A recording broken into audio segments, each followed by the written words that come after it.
Most of us, love us some LGBT representation. It's great to see all kinds of love depicted on screen, but when it comes to animation, we're sorely lacking in a certain department. Where are all the gay boys at these days? Now this is an issue that is mostly pervasive when it comes to kids animation.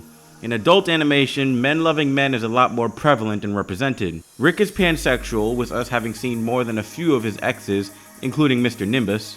We've got long-standing characters in Greg and Terry from American Dad. Close Enough had Randy crushing on a rock climber. You just free soloed the hardest section of the gym just to ask me out? Pretty much. I love it! Pretty much the entire male cast of Has Been Hotel and Hell of a Boss, with the exception of Vortex and maybe Stryker and Adam. Though special mention would go to the slightly adorable Angel Dust and Husk, the honestly most wholesome gay couple in the entire franchise, Asmodeus and Fizzaroli. Fizzy!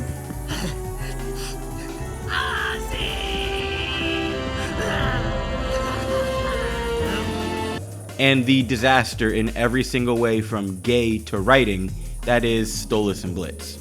But where are the men who love men in kids animation? Honestly, it feels like the LGBT representation is dominated by the ladies. I mean, we've got Lumity, we've got Shira and Katra, we've got Korra and Asami. Now sure, men loving men exists in kids animation, when they're fucking dads. Matter of fact, pardon my little rant here, but when are we going to get a decent set of gay male characters in kids animation be represented who aren't dads to nerds? I mean seriously, it feels more like half the two daddies are all parents to socially awkward nerdy types. Don't believe me? Clyde, he's got two daddies, he's as nerdy as they come, to the point where he's literally the black nerd trope. Willow may be more of a jock than a nerd, but she fits the appearance of one while still fulfilling the socially awkward aesthetic. Violet Saberwing, she's a magic nerd who struggled to socialize with Webby and Lena, to the point where she just straight up talks like she's Amy from The Big Bang Theory. If you are as prepared as a helpless baby, then I will beat you easily. Apologies. Well, Lena told me that friendly smack talk is expected in competitions such as these. And wouldn't you know it? Two dads. Two dads who don't even talk. One Ghost Bert from Summer Camp Island, he's awkward too, granted because he's lost his memories, but he's got two daddies too. Casey may not be as nerdy as her best friend Nunella, but let's be honest, she is a bit of a fashion geek. And look at that. Two dads. Okay, I maybe stretched a little bit with those last few, but you get the idea. The only exception that I can think of is Jeff from Clarence, except looky there, instead of two dads, he's got two moms. Really breaking new ground here. Of course, not all male couples are dads though. There are same-sex male couples in kids animation that aren't about having kids. But then, can they at least get some fucking proper screen time? Disney especially, enough that I made a whole video about it. They are absolutely guilty of hiding their gay men in the background or at the end of their respective series. Blubs and Durland only show their love for each other for a few seconds in the last episode of Gravity Falls. Toadie and Mayor Toadstool are presented as a couple in the last couple seconds of the last episode of Amphibia. Thank God for the likes of Alexander, yes that's really his name, no I didn't know that until I started writing this script, and Terry, even if their relationship status isn't really confirmed in Big City Greens.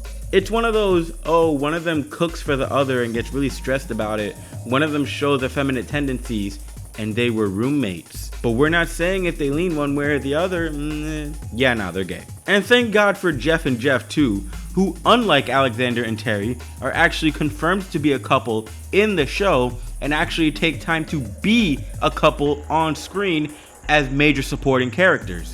Thank God too for Barney in Dead End Paranormal Park, since he's a trans man who crushes on the boys and also just so happens to be one of the main characters of the show.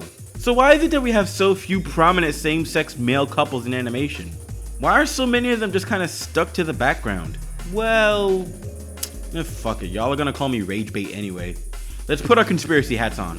It could be something to do with the idea that women loving women is more appealing to certain male audiences. Certain male audiences who really get their rocks off to the idea of two women kissing one another.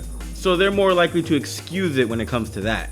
The other more likely reason could just be simply fear of backlash. When men-loving men are in the background or not in a prominent position on the cast, it's easier to write them off so that certain groups of people aren't upset. Because when they are in a prominent position, people get big mad. Look at what happened with Arthur.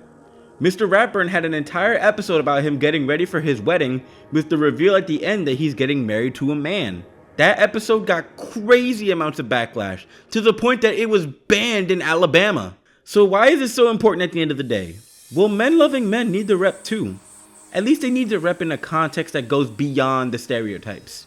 There's a reason you see more gay men in adult animation, because for the longest time, they were used as a subject of jokes, being flamboyant, colorful. They love musicals, they talk a certain way, they drink a certain drink, etc., etc., etc. Well, it wasn't the Muffin Fairy. Or was it? Oh, why'd you stop? This meeting is for scouts only, you silly gooses. Hell no! You do not come in here and start singing a musical on my stage! Harry, calm down. No! If anyone's singing a musical number in this house, it's me! And you really couldn't make those jokes in kids animation. Okay, I'm lying. You could, you just can never confirm that the character is gay. I mean, how many times have jokes been made about Mr. Simmons from Hey Arnold being overly sensitive, or Helga calling him a fruit bowl, or shit like that, without actually saying that he's gay?